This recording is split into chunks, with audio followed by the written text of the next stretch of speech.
deuxième leçon sera entièrement consacrée à la présentation de la dynamique du prophétisme en psychothérapie, je dirais en psychothérapie multidimensionnelle et dynamique de Massamba Mampolo.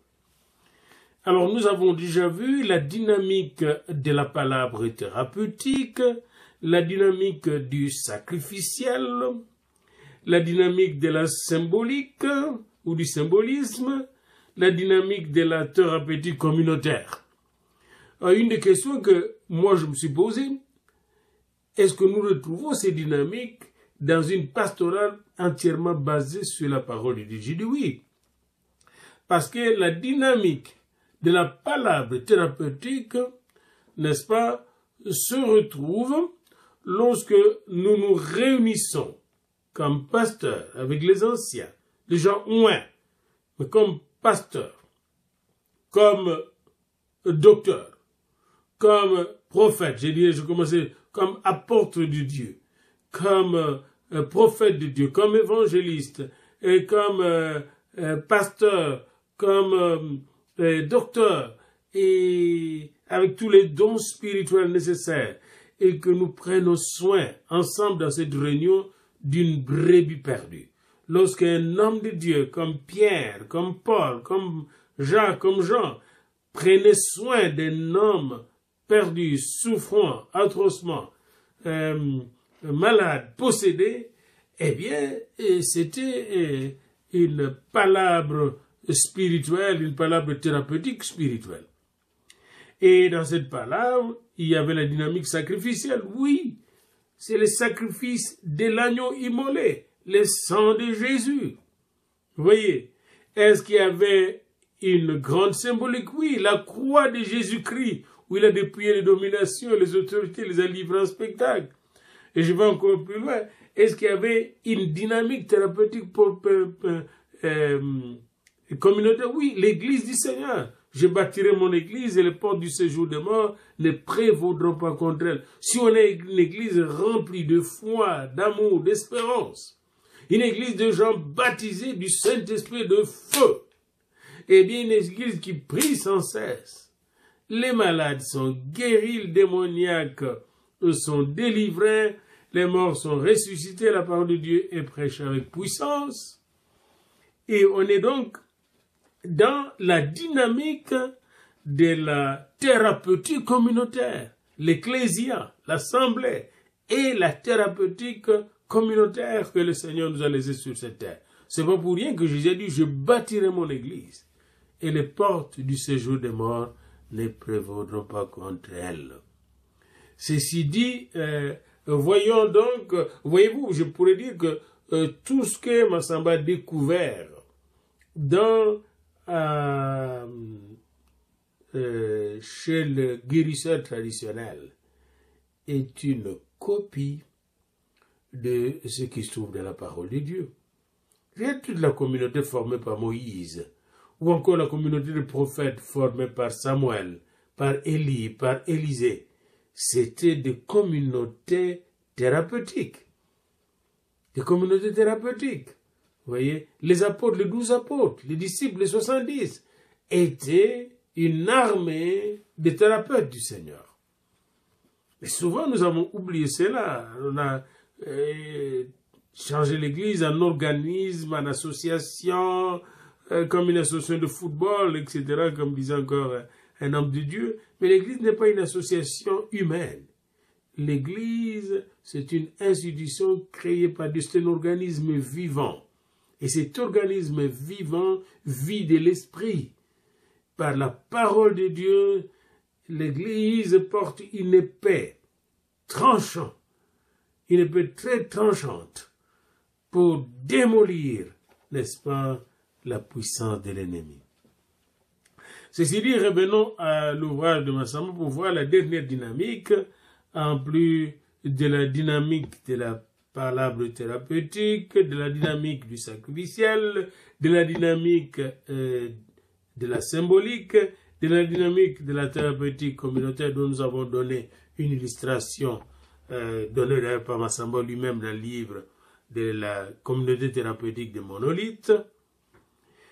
Et je peux dire que le combat spirituel de Madame et M. Olangui fonctionnait comme une communauté dynamique et de la thérapeutique communautaire. Hein? Les gens qui combattaient, qui avaient des problèmes de combat spirituel nuit et jour, allaient se réfugier là pour trouver protection et guérison. Il y a donc, en plus de toutes ces quatre dynamiques, la dynamique du prophétisme en psychothérapie africaine. Voilà, c'est la dernière dynamique que Massamba mentionne dans son manuel, dans son livre. Le prophétisme en Afrique, nous dit Massamba, est un phénomène religieux très complexe, dont on ne traitera pas dans cette étude. Ce n'est pas une étude du prophétisme comme tel. Mais la place qu'occupe le mouvement prophétique dans la découverte de la dynamique psychothérapeutique traditionnelle est très récente et ne peut être ignorée par quiconque s'intéresse au développement des principes thérapeutiques en Afrique. L'enseignement messianique des biens de mouvements prophétiques, anciens comme modernes et contemporains, a apporté des éléments d'espoir et d'ouverture au changement, qu'ils soient politiques, sociaux, économiques ou psychologiques. À propos des gens qui participent à des mouvements prophétiques en Afrique, les chercheurs Baïta estiment qu'ils apparaissent comme des hommes et des femmes parfaitement normaux, même s'adaptant sans effort au nouveau développement, s'occupant de leurs problèmes humains ordinaires du mieux qu'ils peuvent, de la même façon qu'ils prennent en main, de façon tout à fait pratique et avec un haut degré de confiance en soi, ce qu'ils considèrent comme leur travail, c'est-à-dire la guérison comme ils la comprennent. La guérison est donc un élément capital des activités des églises prophétiques.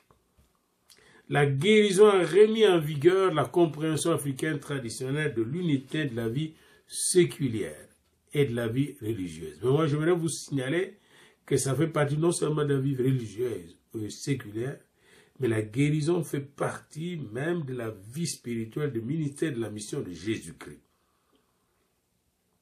Vous voyez, Jésus, quand il était ici, guérissait les malades, il délivrait le démoniaque, il ressuscitait les morts. Et je suis un peu surpris que dans une thèse de théologie comme celle-ci, bien que ce soit une thèse de théologie pour un diplôme de théologie, nulle part on est mentionné mentionne dans ce travail Jésus-Christ comme thérapeute. C'est une remarque. Je ferme ma parenthèse que j'ai ouverte. Donc les activités des églises prophétiques en Afrique, telles qu'elles s'expriment dans leur mouvement représentatif au Zaïre, dit Massamba, mettent en jeu 4 éléments de la dynamique psychothérapeutique où l'homme est à la fois au centre et en marche vers la guérison. Quels sont ces 4 éléments de la dynamique psychothérapeutique? Il dit, ces 4 éléments sont le temps, la parole, le public et l'esprit. 4 éléments de la dynamique de la psychothérapie que mettent en mouvement, en jeu, les églises prophétiques. Ces éléments sont le temps, la parole, le public et l'esprit. On va regarder ces éléments-là. Et à la fin, moi, je vous donnerai d'autres éléments que j'estime plus importants. Premièrement, les cérémonies de guérison et de culte ne sont pas programmées dans un temps fixé à l'avance. En fait, il n'y a pas vraiment le temps dans beaucoup d'églises prophétiques en Afrique. Et j'ai vu la même chose ici en Occident. Ces églises commencent à un moment donné, mais ne finissent que quand les besoins de participants sont satisfaits. Hein? Le prophète va connaître prier pour les gens jusqu'à ce qu'il a fini de prier sur chacun. Cette flexibilité du temps permet aux membres de rassembler de l'Assemblée plutôt, permet aux membres de l'Assemblée de venir et de partir quand ils se sentent satisfaits. La plupart du temps, ils vont rester le plus longtemps là. Et certaines églises prophétiques, les gens mangent là. On a observé que chaque partie du culte prophétique, bien qu'elle soit habituellement informelle, se suffit en elle-même. Quelqu'un de l'Assemblée peut la trouver significative. Donc il y a d'abord le temps. Deuxièmement, il y a la parole. Dans la prédication, la parole, la confession publique, le chant collectif, tout ça, on chante la parole. Et il y a une puissance thérapeutique qui se dégage. Les prières et les prédications sont données. Alors, l'auteur a analysé les prières et les prédications de Mampuya Mpessa,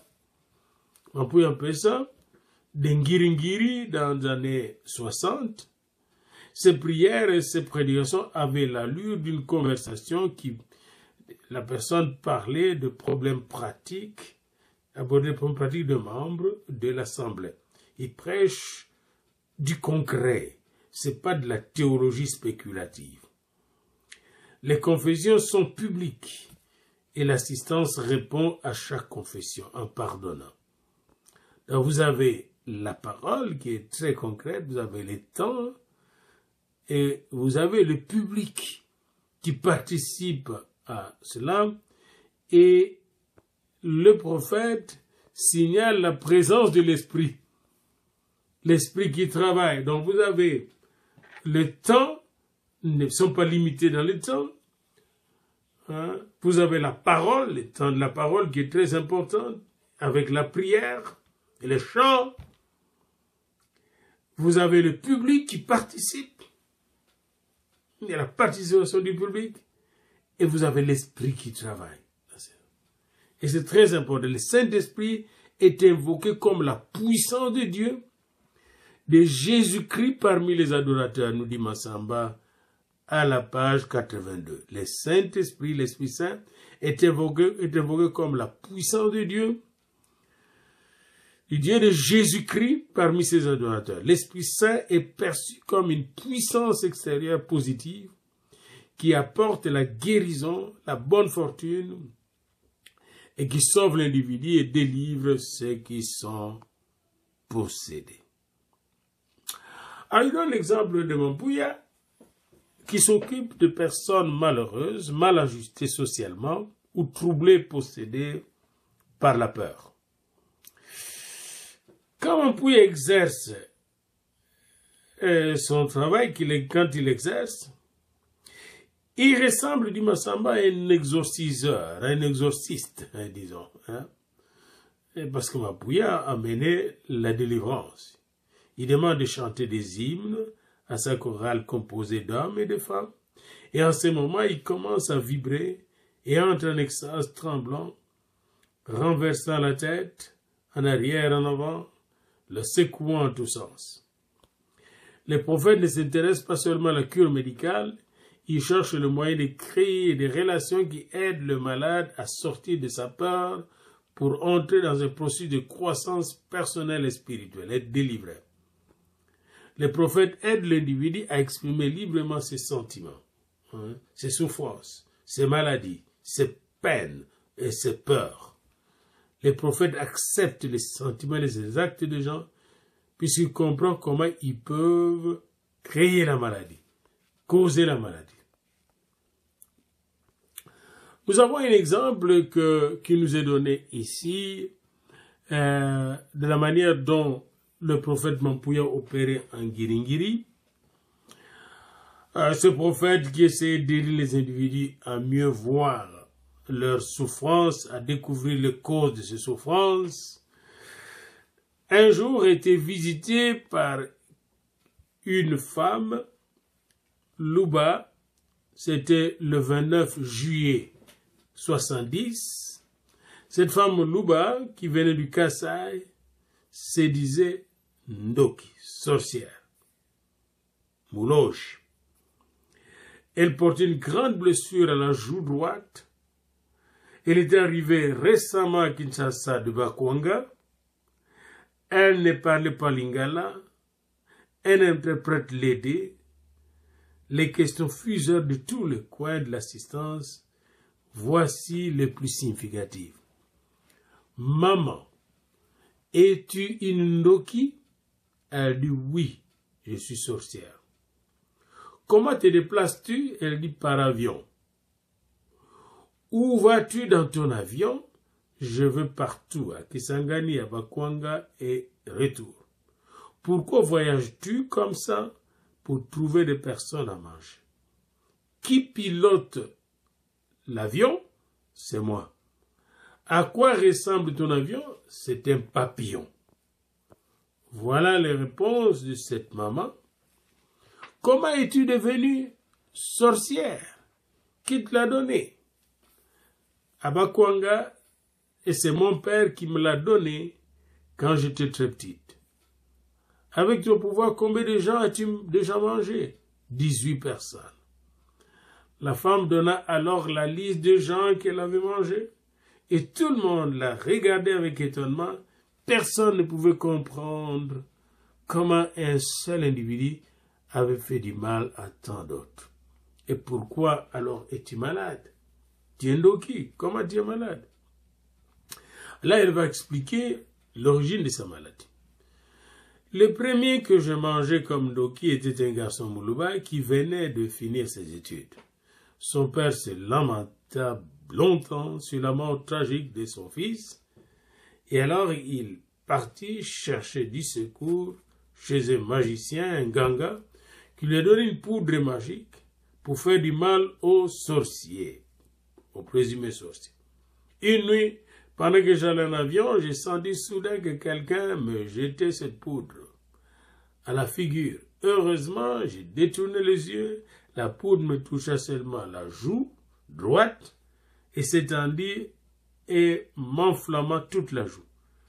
J'ai fait beaucoup d'hôpitaux, mais sans les résultats, je suis ici pour demander pardon à Dieu et aux hommes pour que je guérisse. Pendant cet exposé, tout le monde regardait la vieille femme avec mépris. Une voix cria dans la foule. C'est une Ndoki qu'elle meurt. Ne lui pardonnez pas.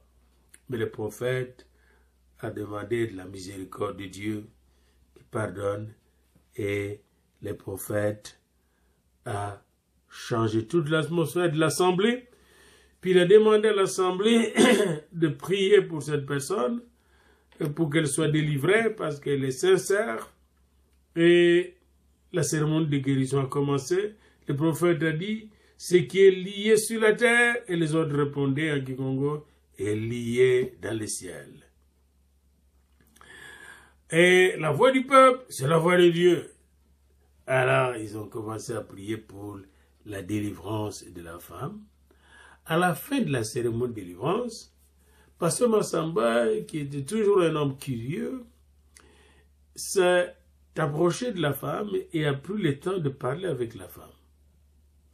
Comme il devait quitter Kinshasa pour aller écrire sa thèse aux États-Unis, il a bien voulu prendre le temps de parler d'avoir la femme rapidement, mais là, pour la retrouver, il n'a pas eu le temps de la retrouver plus tard. En parlant avec elle, la femme paraissait très confuse, déprimée et très déçue de ce qu'elle n'avait pas eu d'enfant dans sa vie. Elle désirait désespérément des enfants, mais son mari divorça d'avec elle quand elle tomba malade. Les sentiments qu'elle avait de voler était-il la symbolisation de son attente continuelle des enfants?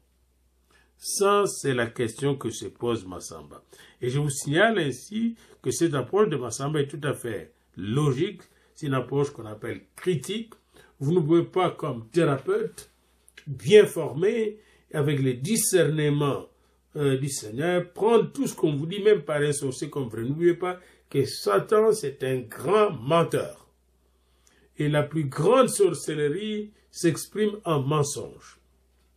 Et vous allez voir que souvent les sorciers ne tuent pas les gens par avion, mais tuent les gens par poison, par empoisonnement. C'est une autre problématique que je développerai peut-être dans un autre contexte. Cette femme, devant Massamba, éprouvait une admiration incroyable pour le papillon. Pour lui, le papillon représentait la beauté et la fragilité. C'est la tendresse et la beauté de l'enfant qu'elle cherchait, on dirait, d'après Massamba. Il ne semble pas qu'il ait, selon Massamba, il ne semble pas qu'il ait un lien entre son père. Il ne semble pas qu'il y ait un lien entre son père et le fait qu'elle était devenue Ndoki. Et entre son état de sorcière et son état d'envoûtée. Parce qu'elle était à la fois envoûtée et sorcière.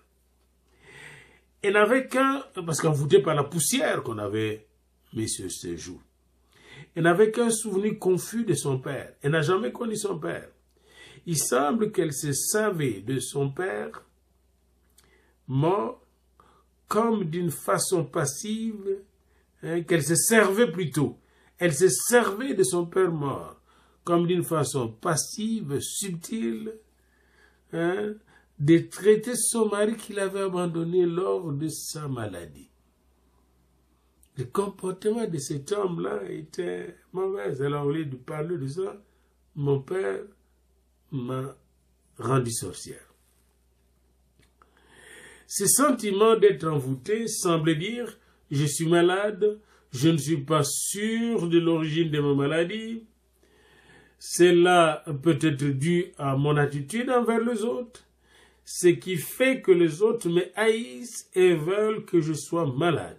Je suis fatigué de tout cela et je veux être délivré. » Bien que le prophète insista trop sur la sorcellerie, sa façon de rendre la femme responsable de ses attitudes mauvaises était un moyen efficace de transformer ses accusations envers les autres en une acception de sa propre responsabilité pour faciliter la croissance, le pardon et la guérison de cette femme. En lui apportant leur soutien et en la reconnaissant comme une personne, le prophète et l'assistance donnaient à la vieille femme un courage nouveau pour revivre, recommencer la vie. L'insistance mise par le prophète à la détourner du pouvoir démoniaque de la sorcellerie pour l'orienter vers la puissance de l'amour de Dieu constitue une dynamique thérapeutique, spirituelle ou religieuse dans le processus de guérison. Le processus prophétique de guérison consiste à détourner la personne de sa mauvaise voie pour l'orienter vers le Seigneur, vers la vérité, vers la lumière, vers la vie. Comme Simon le magicien, dans Acte 8, quand il connut Jésus-Christ à travers l'évangélisation de Philippe, il fut baptisé d'eau. Mais il fallait attendre l'arrivée de Pierre et de Jean en Samarie pour que Simon puisse connaître, n'est-ce pas, la distinction entre l'Esprit de Dieu et l'esprit magique.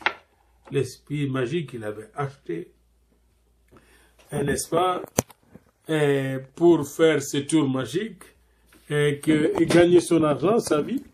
Cet esprit magique n'avait rien à faire avec, n'est-ce pas, l'Esprit de Dieu. Alors quand il voulut acheter l'Esprit de Dieu chez Pierre, Pierre lui a dit, tu n'as aucune part avec ça. Et j'aimerais vous référer à Acte 8. Simon le magicien était épaté par un simple évangéliste. Il n'était pas guérisseur, l'évangéliste. Sa communauté thérapeutique de Jérusalem était une communauté apostolique. Philippe, le diacre évangéliste, n'était pas du tout guérisseur. Il était un diacre évangéliste, mais loin du Saint-Esprit, rempli du Saint-Esprit. Et puisqu'il était rempli du Saint-Esprit, eh bien, voici les choses qu'il fut à Samarie. Philippe étant descendu, acte 8, verset 5, Philippe étant descendu dans la ville de Samarie, il prêcha le Christ. Le foule tout entière était attentive à ce que disait Philippe, lorsqu'elles apprirent et virent le miracle qu'il faisait. Car des esprits impurs sortaient de plusieurs démoniaques, donc malades mentaux. Des esprits impurs sortaient de plusieurs démoniaques. Il n'a même pas créé un village thérapeutique. Mais lui-même étant temple de Dieu, rempli du Saint-Esprit, eh bien, de foules étaient touchées par la présence de Jésus-Christ, et des esprits démoniaques sortis de plusieurs démoniaques, des esprits impurs sortirent de plusieurs démoniaques, verset 7, acte 8, en poussant de grands cris, et beaucoup de paralytiques et de boiteux furent guéris. Il était un clinicien ambulant de Dieu. Vous voyez, hein? Et c'est important. Il y a une grande joie dans cette ville, parce qu'il y avait une délivrance. Il y avait auparavant dans la ville un homme nommé Simon, qui, se donnant pour un personnage important, exerçait la magie et provoquait l'étonnement du peuple de la Samarie. Tous, depuis le petit jusqu'au plus grand, l'écoutaient attentivement et disaient, celui-ci est la puissance de Dieu, celle qui s'appelle la grande. Il écoutait attentivement parce qu'il les avait longtemps étonnés par ses actes de magie. Mais quand ils eurent cru à Philippe, qui leur annonçait la bonne nouvelle du royaume de Dieu et du nom de Jésus-Christ, hommes et femmes se firent baptisés. Simon lui-même crut et après avoir été baptisé, il ne quittait plus Philippe et il voyait avec étonnement les miracles et les grands prodiges qui s'opéraient. On dit, autrement dit, la Bible nous dit ici que les miracles et les prodiges de Philippe étaient supérieurs au tour de magie de Simon le magicien. Et alors, les apôtres qui étaient à Jérusalem, ayant appris, verset 14, que la Samarie avait reçu la parole de Dieu, y envoyèrent Pierre et Jean. Ceux-ci, arrivés chez les Samaritains, prièrent pour eux afin qu'ils reçoivent le Saint-Esprit, car il n'était pas encore descendu sur aucun d'eux. Ils avaient seulement été baptisés au nom du Seigneur Jésus. Alors Pierre et Jean leur imposèrent le main et ils reçurent le Saint-Esprit. Lorsque Simon vit que le Saint-Esprit était donné par l'imposition de main, les apôtres, par l'imposition de main des apôtres, il leur offrit de l'argent en disant « Accordez-moi aussi ce pouvoir, afin que celui à qui j'imposerai les mains reçoive le Saint-Esprit. » Mais Pierre lui dit « Que ton argent périsse avec toi, puisque tu as cru que le don de Dieu s'acquiert à prix d'argent. Il n'y a pour toi ni part ni lot dans cette affaire, car ton cœur n'est pas droit devant Dieu. Réponds-toi donc de ta méchanceté et prie le Seigneur pour que la pensée de ton cœur te soit pardonnée s'il est possible. Car je vois que tu es dans les fiels amers et dans les liens de l'iniquité. » Simon répondit, « Priez pour moi, priez vous-même le Seigneur pour moi, afin qu'il ne m'arrive rien de ce que vous avez dit. » Priez vous-même pour moi. L'ancien magicien demandait la prière à Pierre et à Jean qui étaient où. Pierre et Jean étaient des instruments pour le baptême du Saint-Esprit. Philippe était l'instrument de délivrance, même des démoniaques, parce qu'il était loin de l'esprit. Et c'est ici que j'aimerais vous donner ce que j'appelle les conditions pour apporter une thérapie efficace aux malades mentaux et physiques qui nous consultent en tant que pasteur. La condition nécessaire et suffisante, c'est de marcher dans la sainteté de Dieu d'abord. de marcher dans la sainteté, d'être loin de Dieu, d'être né de nouveau, hein? D'avoir reçu la grâce, oui la grâce, de renoncer au péché, ça c'est la première chose, hein? Et de suivre Jésus. Les disciples qui ont suivi Jésus ont fait des miracles, des signes et des prodiges. Donc la première condition, c'est d'être né de nouveau, d'être saint de Dieu, sanctifié, justifié par la foi, lavé par le sang de l'agneau. Et la deuxième chose, c'est d'être rempli du Saint-Esprit. Parce que c'est le Saint-Esprit qui fait le travail. Jésus chassait les esprits par le Saint-Esprit. Et nous apportons la guérison et la délivrance par le Saint-Esprit. Jésus était ressuscité de mort par le Saint-Esprit. Et vous voyez, alors c'est important que nous puissions être revêtus du Saint-Esprit, parce que le Saint-Esprit voit la souffrance de chaque malade, connaît la cause de sa maladie, et nous n'avons pas besoin d'invoquer des esprits des ancêtres ou des morts, ou des saints. Vous voyez, parce que la puissance du Saint-Esprit dépasse de loin la petite puissance des esprits des ancêtres. D'ailleurs, ces ancêtres sont de deux natures. Ceux qui sont morts dans le Seigneur attendent dans le paradis de Dieu la dernière trompette. Ceux qui sont morts dans le péché et la rébellion attendent le jugement final pour être jetés dans le temps de feu où se trouvera le dragon, le faux prophète et l'antichrist. Donc, si vous invoquez les esprits de vos ancêtres, hein, quand vous parlez avec, est-ce que ces esprits sont-ils des dieux ou de Satan? Que Dieu vous bénisse sur cette question. Je vous laisse et je vous revois dans la leçon, lors de la leçon suivante.